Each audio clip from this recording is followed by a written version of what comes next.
I don't like to be told what to do. I don't have a lot of sayings, but the one that I always use that I coined was, you won't profit unless you implement. Regardless of how you teach, you start with your traditions. You're what made the company you. Then don't let your employees anywhere near your customers until they're ready to go. If you're not surveying your customers, start yesterday. I end up trying to adapt what Disney does into that business. Take one of the things we talked about today and implement it. You spent a decade at Disney learning the art of creating magical experiences. What was the biggest lesson you took away from that? It's not what people expect, because I get that question quite a bit. And this was probably 1989, 1990. We were opening up a new resort, and my boss walked me into this ballroom. And this was before computers, and there were just binders stacked everywhere. I mean, just like miles of binders. And I'm asking, what is this? And he goes, well, these are all of the SOPs and OJTs on how to open and operate a Disney resort. And I was just blown away. I mean, they have a system for everything. I mean, you want to change a bus tire, they got a system for it. You want to carry a tray in a restaurant, they got a system for it. You want to run It's a Small World, they've got a system for it. And I realized that, in order for them to deliver the magical experiences, the stuff that, the guests are used to, they had to have these systems in place that delivered the basics almost automatically and on autopilot, which allowed the employees then to add those little touches without having to think about their regular job. So it was almost like they were pre-programmed to carry the tray, and then they were able to, do the autographs and do the fun stuff and take the pictures of the family and all those added things. So in my mind, systems gave them freedom. I've carried that through all of the jobs that I've had. I've carried it through the businesses that I've started. And to this day, especially as an entrepreneur, systems have really given me freedom, because I own 3 home service businesses in addition to the coaching and consulting I do. And I implemented systems, marketing systems, operation systems, you name it. And then I put a general manager in charge of those businesses. I spend 90 minutes a week in them. I cash checks, I kiss babies, and I meet with the general manager for 30 minutes a week because I put systems in place. To me, that was like the big aha from Disney. That is an interesting point you bring up, how systems can actually give you freedom. Sometimes we see that, I have to do this, I don't want to do this, and we get kind of stuck in that trap. But sometimes by getting things in place first, that can actually, being responsible can give you freedom. What inspired you to transition from the corporate world, kind of the highest level in some sense, to helping businesses implement world-class customer experiences? Well, quite frankly, David, I make a lousy employee. I don't like to be told what to do. My push was, I got fired twice. I don't mind admitting to it. But I do. It was just something, and actually my last couple of jobs, I kind of had that feeling that, okay, this whole having a job thing was not going to hang around too long. I also have no filter. So people ask me my opinion, I will give it. And I had a vice president ask me what I thought, and I said it, and he didn't like the answer. So got my walking papers, and I used to pretend that I got laid off, and then I just decided to own up for it. So that was really the push, and the push I needed, because I'd been thinking about doing this anyway. And so I'm kind of glad I got fired, because I don't think I would have done it if I hadn't. And so it was really a blessing in disguise, I guess, and the kick in the pants I needed. And so I started the carpet cleaning business, 2007. By the way, it's a great year to start a business, 2007, 2008. I recommend that to everybody. Start at the beginning of a recession. Nothing could go wrong.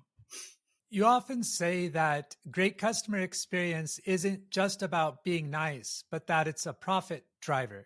Could you break that down for us? I say this somewhat in jest and somewhat crassly, but Disney is a master at extracting money from your wallet and leaving you feel happy about it. And that's essentially what I show the businesses that I work with and the businesses I consult with. And there is some truth in that. There's a lot of truth in that, because a lot of businesses undervalue what it is that they do. And a lot of business owners' reluctance to increase prices is their own head trash, as opposed to really anything else. And I use the example of, let's say you're going to go to your local county fair, and it's $20 all you can ride, right, for the night. And, half the fun is wondering if the ride is going to fall apart. And you've got ex-cons and current cons that are operating the rides. And it's $20 and you know what you're going to get. And then the next tier up is like a Six Flags or a Great Adventure. And, for $60, you got a full day of thrill rides. There's really no theme to it, no story. It's just thrill rides. And it is what it is. And is it three times as exciting, or is the experience three times better than the county fair? Maybe. That could be argued. But then you get to Disney. Now, last I checked, a one-day park ticket at Disney is $180, right? Now, and admittedly, Disney's rides can be boring. I mean, if you took away all the little dancing dolls and the music, It's a Small World is a very boring ride. You sit in a little canoe and you go around the thing once and you're done. Is Disney 9 times better than your county fair? Is Disney 3 times better than Great Adventure or Six Flags? So all of the additional stuff that Disney offers to support their pricing is the overall experience. It's because people have to understand why people go to Disney. It's not for a vacation. It's certainly not for thrill rides, although they have added some that are pretty darn cool, like Tron. But people go to create memories. That's why people go, and they go and Disney's main product is happiness. So, I mean, think about it. I mean, when grandma's getting ready to die, the whole family goes to Disney. They put grandma in a wheelchair. They wheel her all around. And they're taking pictures of her everywhere because that's what they do. They don't take her to the county fair and do it because who wants to go there? But Disney, oh my God, we get great pictures with grandma at Disney. So you have to understand that it's the overall experience. So, for example, a lot of people say, well, Vance, look, I don't own a Cinderella castle. I don't have a theme park. How do I adapt this to a small business? And so I mentioned I own a carpet cleaning business. I end up trying to adapt what Disney does into that business. So I look at all of the boring, mundane things we have to do day in and day out to keep the business running. But how do I turn that into an experience? So one of the boring, mundane things we have to do is get into somebody's home, right? So, I mean, we could just, park in the driveway, walk up, ring the bell, and, come in and say, hi, we're here to clean the carpet, and go on with it. But we've decided to script an entire experience out of it and go something like this. So we park in the street. We don't park in the driveway because, God forbid, I've got an oil leak. Now I got something else I got to clean up. Technician gets out of the van and he's in a clean uniform because he carries extra uniforms with him in case he gets dirty on the job beforehand.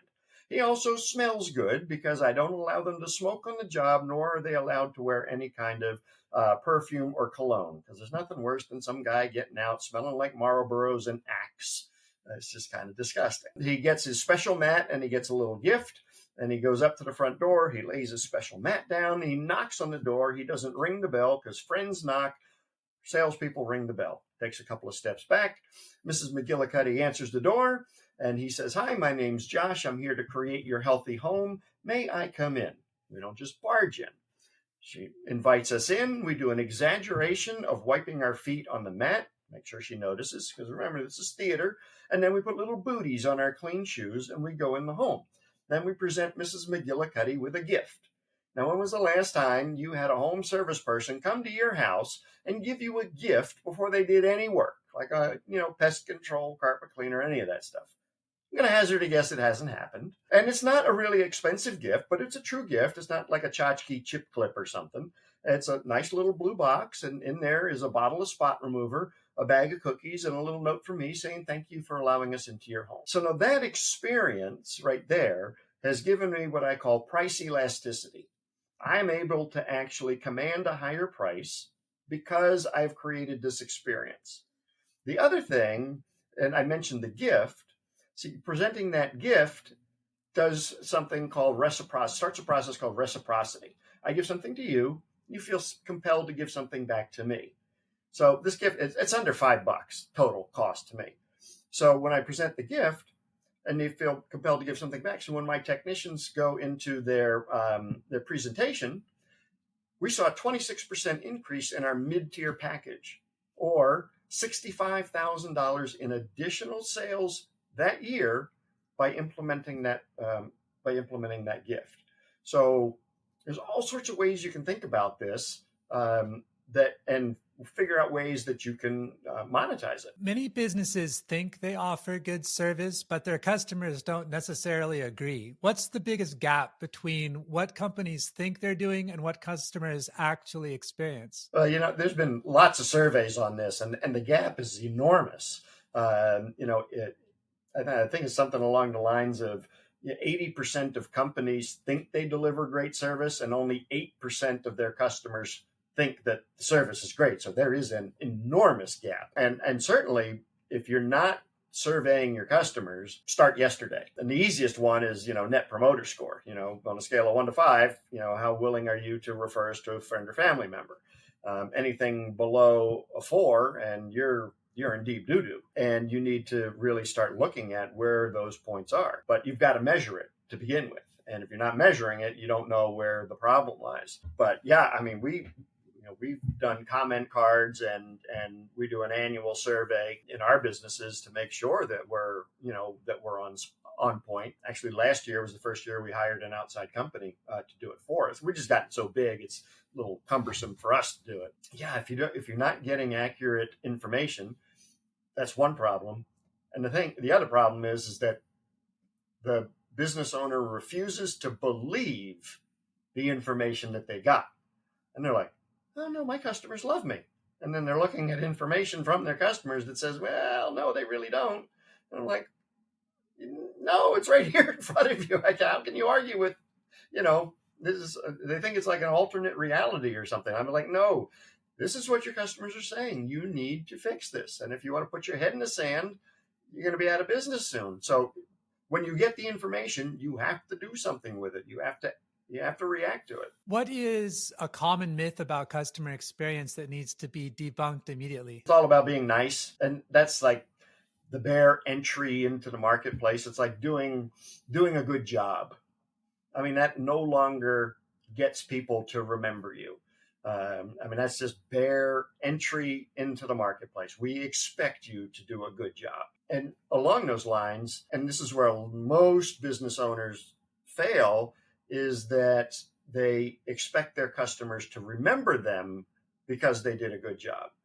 And I hate to break it to folks, it is not the customer's job to remember you. It is your job as the business owner to remind the customer that you exist.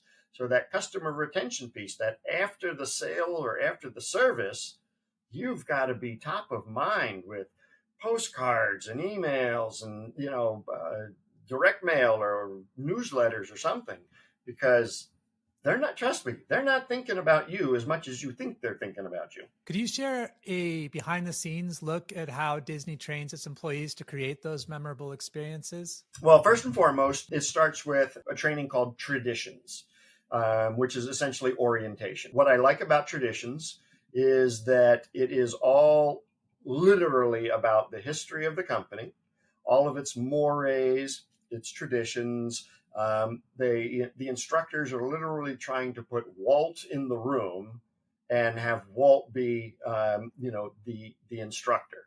They learn the Disney point. They learn to say, that we always make eye contact. We are aggressively friendly, and all of those things. The things that are conspicuously missing from that are all the HR things, and this is where business owners make mistakes. So if you've ever gone your first day on the job and the HR people come in and they whip out the HR manual and they go through the 13 things that will, if you break any of these rules, you're going to get fired. Hey, let's go over the sexual harassment policy, the social media policy, the attendance policy. Well, geez, welcome to the company.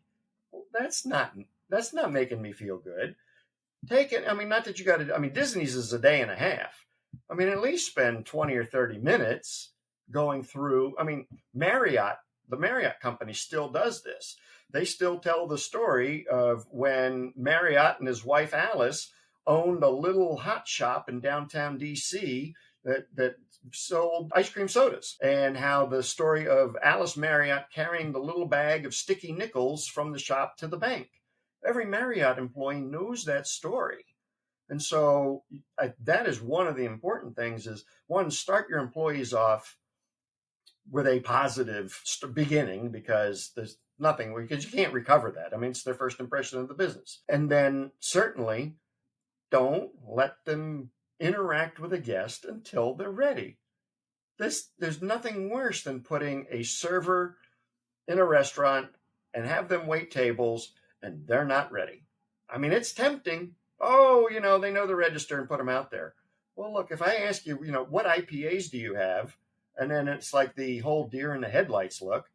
Well, that's not doing anybody any good. Now I'm frustrated as a guest. The server's frustrated because now she's got to go back to the bar and find out the IPAs. And then I'll ask for one and she'll go back and, oh, we're sorry, we're out of that. I mean, it's just a whole, Disney does not allow you to be in a guest area serving guests unless you know what the heck you're doing.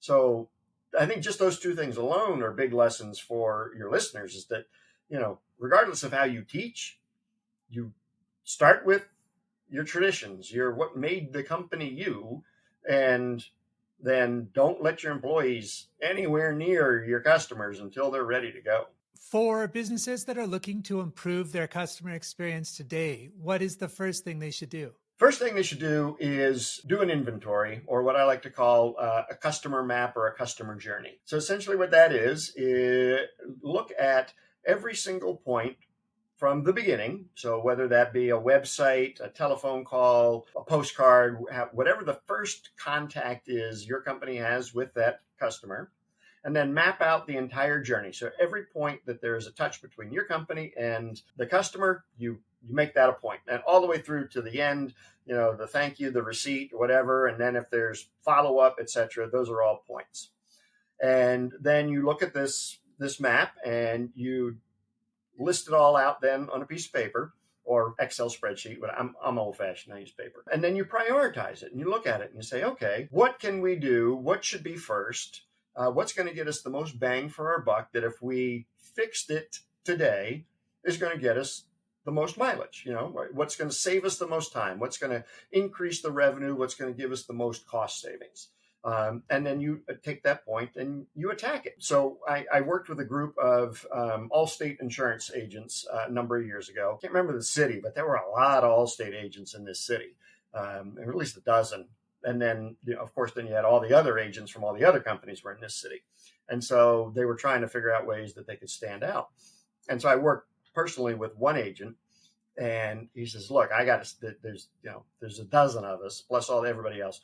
I'm a commodity. I mean, I'm in a sea of sameness. How do I separate myself from everybody else? So we did a little group powwow, and one of his employees actually came up with the idea. So you see, this guy was a huge rock and roll fanatic. You go into his office, and he's got autographed guitars and pictures of the Who and Led Zeppelin and gold records on the wall.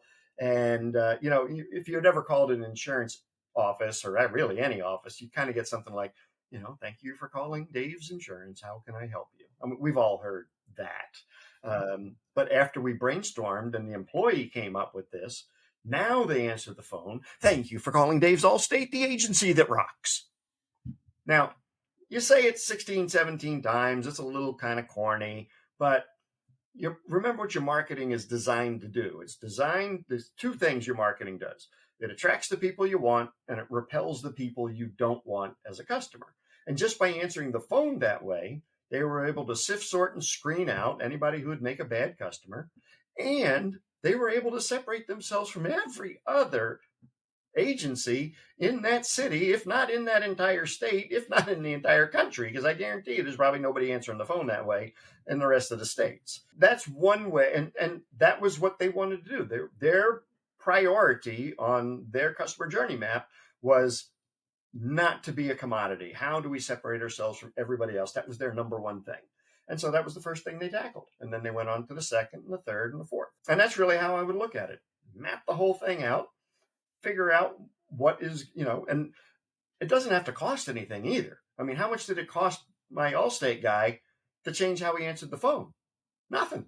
It didn't cost him anything. He didn't have to build anything. He didn't have to buy anything. He just had to change the way they answered the phone. So creating an experience does not involve large capital expenditures. I mean, you can literally do it for nothing. It sounds like it might actually reduce expenditures, because what I heard from what you shared there was more of an alignment, like answering the phone in the way that aligns with your mission or the culture of your organization, which then attracts the clients that you want, repels the ones that maybe, or filters out the ones that maybe wouldn't be a good fit. And you also earlier mentioned about the kind of law of reciprocity, or how these little like efforts that you could make with the customer experience could have like outsized benefits and make them remember your organization and have a positive customer experience. You've worked a lot with entrepreneurs and seen a lot of businesses. What separates businesses that create unforgettable experiences from those that stay average? And could you share a couple of wow moments that you've had? Sure. So, I mean, first and foremost, they're more profitable. Second, they don't work as hard. I'll give you a great example. I had one of my clients had service stations, kind of like the Quick Lube, Jiffy Lube kind of, all they did was oil changes. And he was killing himself, and he was coupon clipped to death. I mean, the guys on the street, every time they dropped their price, he was like, all right, I'll take a nickel off. And he dropped his price. And it was killing his margins. It was killing his employees, and it was horrible. By the way, there is no competitive advantage to being second cheapest. Okay. You can't do anything with that. I mean, unless you're the cheapest, second cheapest isn't getting you any mileage marketing wise. So I said, well, look, dude, let's go the other way. All right. I've had a lot of success in building premium brands. Let's brainstorm a way how we can make a premium oil change. And he says, all right, well, let's think about that.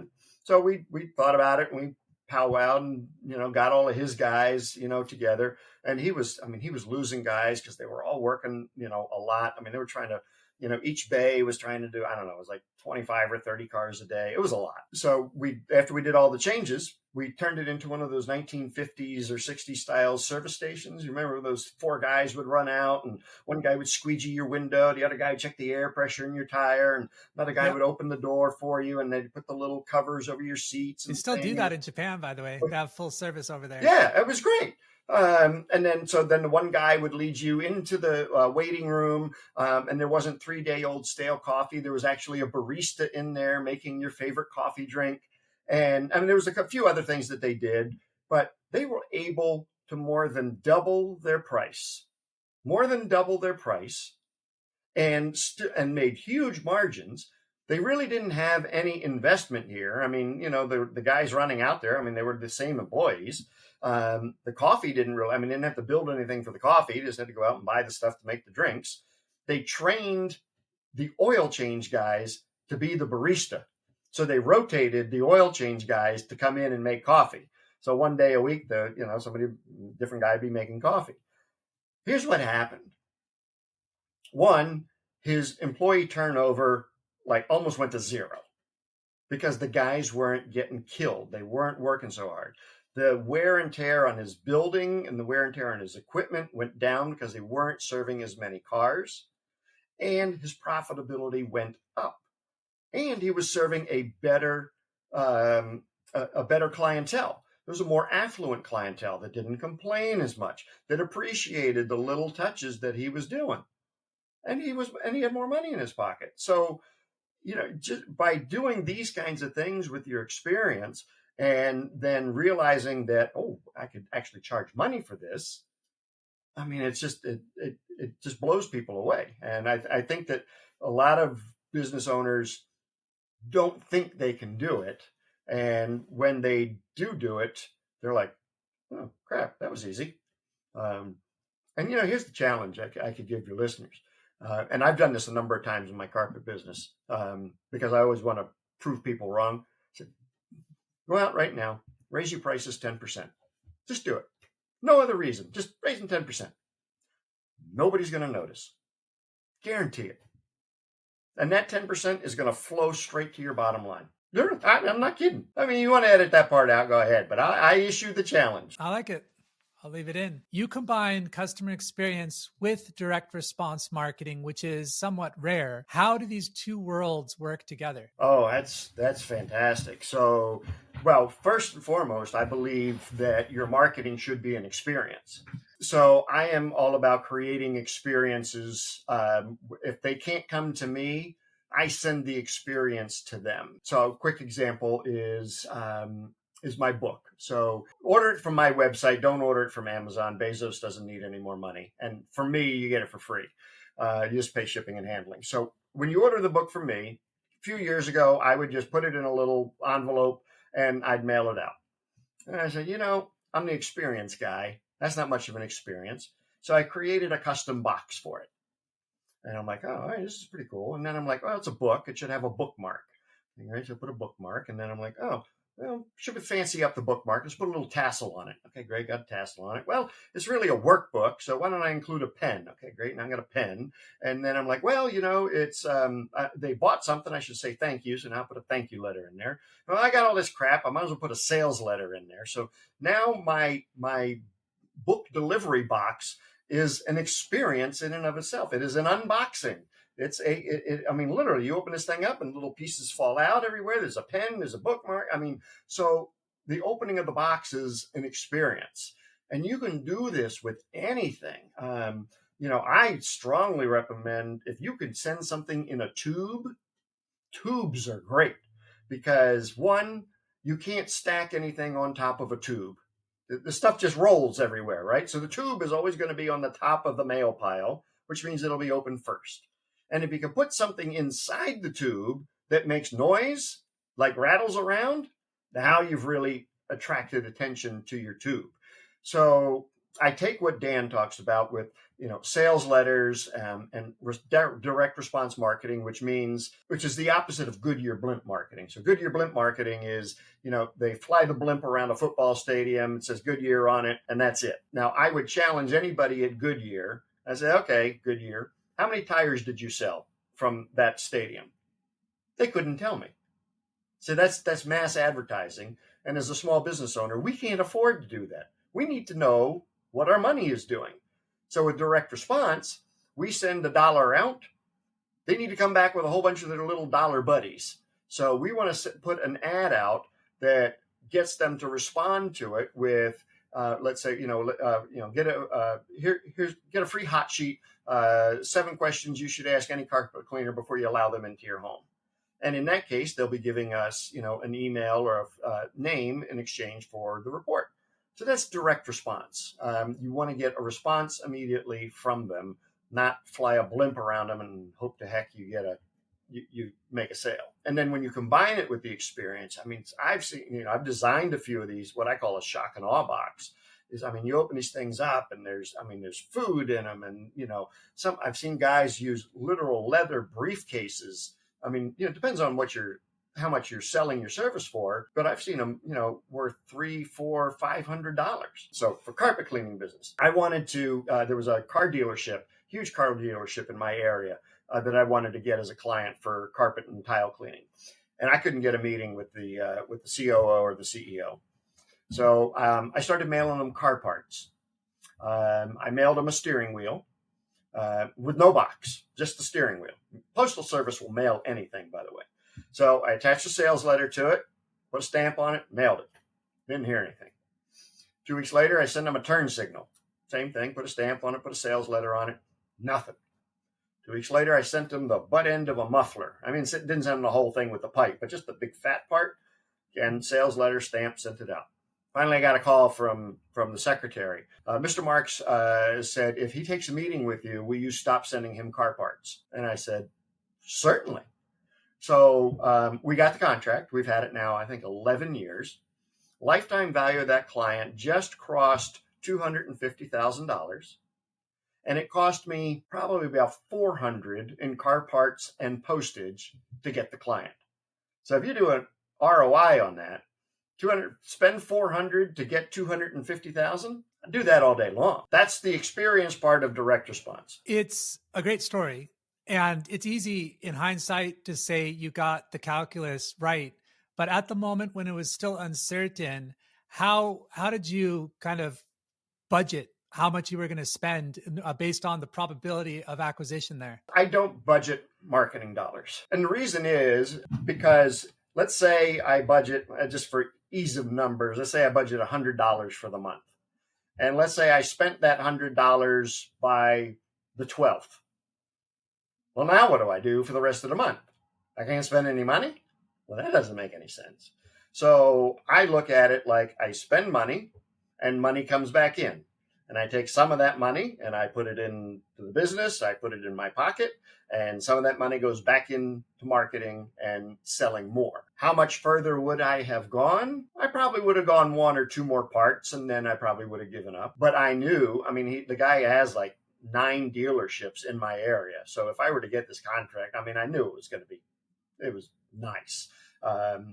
Would I have been out some money? I would have been out $1,000, but I wasn't. I didn't, and I want it. But you have to know your lifetime value, So I mean, this isn't for everybody. I mean, if your lifetime value of a client is $1,000, maybe you only want to spend 25 or $50 in order to get a customer. But you can still do nice stuff for $50. You can get a nice box and you put some brownies in there and the book you wrote and some other stuff to get them. I mean, you can do all sorts of fun stuff. Yeah, you've got to take a risk. What's an example, aside from Disney and your own company, of course, what's an example of a business that nailed the combination of great marketing and great service? Well, certainly Chick-fil-A. Oh my gosh. I mean, they're brilliant. And I often use them as an example. Their marketing is cute, with the cows and eat more chicken and, all that. But it's really their service that just, is top notch. How they get 16 and 17-year-old kids to say, please, thank you, and my pleasure. And what's amazing is that they are pulling from the same applicant pool as McDonald's, right? The same high school is feeding Chick-fil-A employees and McDonald's employees. How is it that Chick-fil-A can get them to say these nice things and McDonald's gets them barely to grunt? I mean, it's amazing. So certainly Chick-fil-A is one of them. I've got a child care center. There's just outside of Cincinnati. They have 3 centers, and they have created this welcome package or onboarding package that not only makes the kid feel welcome, but makes the parents feel welcome. They just, I mean, they get a hoodie and they literally get a full notebook with, phone numbers and coupons. And it's got to be like a $200 onboarding package that they get. So, it doesn't have to be just a big company. Like Chick-fil-A, but even like a child care center, you sign your kid up. That's going to be a 5, 6, 7 year commitment or experience with them. Might as well start that relationship off with a big bang and make an impression, because they're going to stick with you. Otherwise, that was all right, and they might leave after a year. But if you've made an impression and you've given them stuff to make them stick around, that's the good stuff. You mentioned that Chick-fil-A pulls from the same talent pool as McDonald's, and you also mentioned earlier how Disneyland commands a much higher admission price than the local, I forgot what you called it, but like the carnival. What role does storytelling play in creating a memorable brand? It's invaluable. It's everything. Just look at what we pay. People don't like to be taught. Well, they go 2 ways with this. So people don't like to be taught. They like to be entertained. Just look at what we pay teachers versus what we pay, movie stars. It's just night and day different. I'm not going to get into the politics of it, but that's where our emphasis is on entertainment. When you go to the county fair, literally a week later, you're not going to remember much except if you got sick, too much cotton candy, and you went on the loop-de-loop thing too many times. But when you craft a story around the ride, you're fully immersed in their world. And when you do that, you break down any barriers to any type of sales. Think about what happens when you get off of a ride at Disney. Where does the thing dump you? Dumps you in a retail store. There is no exit. They don't put you back out in the street. You get off the ride. The exit is a merchandise shop. And if you just went on Pirates of the Caribbean with your 10-year-old son and you get off the ride, you're running into a barrel of Jack Sparrow eye patches and swords. And all likelihood is you're going to buy one because of the full immersion of the story not the thrill of the ride, because again, it's just a water canoe ride that goes in a big circle, but the entire story that fully immersed you in it. For small businesses, like if you have a bricks and mortar store, you are on what I call in a friendly sales environment, because it's your place. And you can set it up so that you can serve and sell to your customers in your environment. My carpet cleaning guys, they go in what's called a hostile sales environment. We're in somebody's kitchen or somebody's living room, and we have to do our presentation. So we have to turn their kitchen as much as we can into our little area. So we set up our story, and we literally take over the counter or the kitchen table, and we set up our bottles of spot remover. We got a little video that's playing. We've got a client folder, and we spread the paper all over the place with the warranties and the guarantees and our checklists. And I mean, we literally create our own little world right there, so that their table disappears because they can't see a damn thing underneath it. We piled so much stuff around there. But there's a point to that, because now we have brought them into our world and we are telling them our story. Price resistance is eliminated, almost eliminated, when you bring somebody into that kind of story, because now you're selling value as opposed to selling a widget of the ride, or in my case, cleaning. They're selling a story. I'm now selling the concept of a healthy home. Could you share a time when you faced a major challenge in your own business and how you overcame it? Yeah. So it was right when we were getting started with the carpet cleaning business. As I mentioned, it was 07, financial implosion right around the corner. My wife at the time was a regional manager for Starbucks. So we were going to live on her salary while I got the business up and running, because I started it from zero. I didn't buy into anything. It was literally build it from the ground up. And literally 2 weeks after I signed the contracts and we are going to get the business started, she had a cerebral aneurysm deep inside her brain. Just the thing went poof.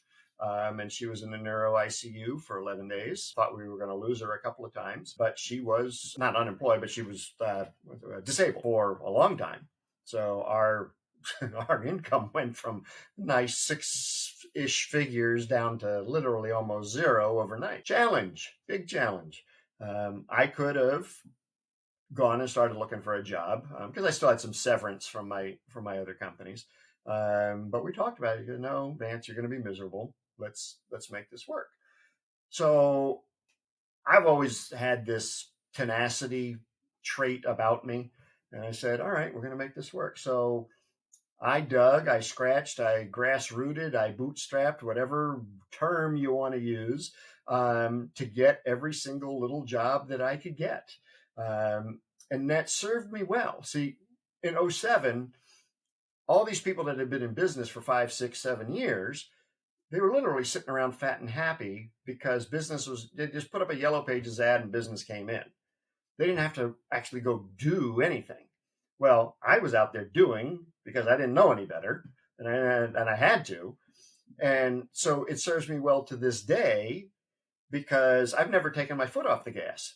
That's all I know is, bootstrapping, don't take the foot off the gas, be tenacious about going out and getting business. Now I've transferred some of that tenacity to the general manager that I've got running the business. It's not quite there, and he probably will never be like me, but that's okay. But, still putting that tenacity in there. And I mean, that's what's going to serve me. I could have easily just thrown in the towel altogether and gone and gotten another job, and maybe I would have started a business. Maybe I wouldn't have. But that was a do or die moment. We came out of it pretty good. How do you see customer experiences evolving in the next couple of years? The companies that will maintain a human, not AI, human, not a bot, are the ones that are going to be ahead. People that answer the phone live are going to be ahead. There is nothing worse than getting the automated phone tree, hit 1 for this, 2 for that. And you think back to the last one, you're like, okay, what if I hit 0?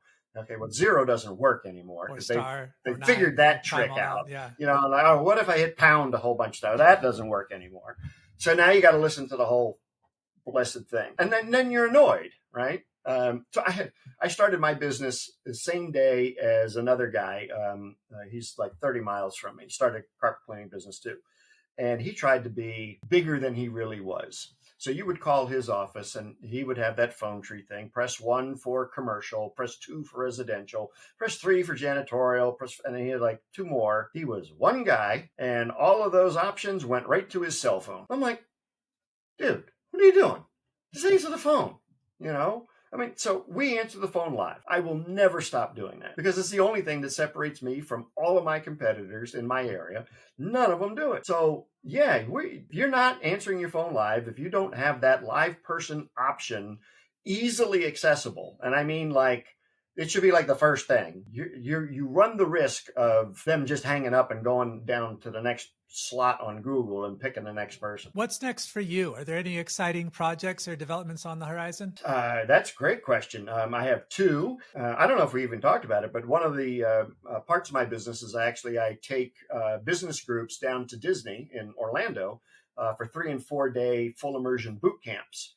So we'll spend half the day in a classroom, half the day in the theme parks. And at the end of it, they'll have a blueprint on how to Disneyfy their business. So that whole journey mapping that we talked about, we go through that entire exercise together. Really cool. And then they get, a few months of follow up and coaching with me. But I've got a couple of those this year. So I'm really excited about that. And then I've done I've never done this before, and I swore I never would, but whatever. I've created a done-for-you product, which is a customer retention system in a box. So as a coach, I bang my head against the desk because people just don't implement. We talk about it all the time. You should do this, you should do that, you should do this, and everybody nods. They don't go do anything. So I said, enough of this. So out of frustration, I created it. So it is a print newsletter, a postcard, weekly emails, weekly coaching with me, some marketing checklists, some other tools, and you get it's a subscription service, but every month you get a brand new one. Literally all you got to do is put your logo on it, put a stamp on it, and put it in the mail. And so this year, that is my goal, is to get as many people to start doing that, because as we said, getting new clients, expensive, keeping them not expensive. Let's really focus on keeping our existing clients and sell as much as we can to them. So those are really 2 big projects for this year. If you could give just one piece of advice to business owners looking to create a world-class experience, what would that be? I would say take one thing you heard today. So when you get off the treadmill, when you get out of your car, take one of the things we talked about today and implement it. Just one. Pick one. I don't have a lot of sayings, but the one that I always use that I coined was, you won't profit unless you implement. And so, I mean, this just we might have killed your commute for you for 40 minutes, and you might get out of the car and okay, that was nice, but if you want to change what's happening in your business, if you want to change how life is, well, you got to do something. So take one of the ideas, maybe not even from this podcast, maybe from another one, or from, maybe you saw a sign on the road, whatever. Just take one thing and do it, and just look at how that changes you. Take my 10% price increase challenge. Just do that.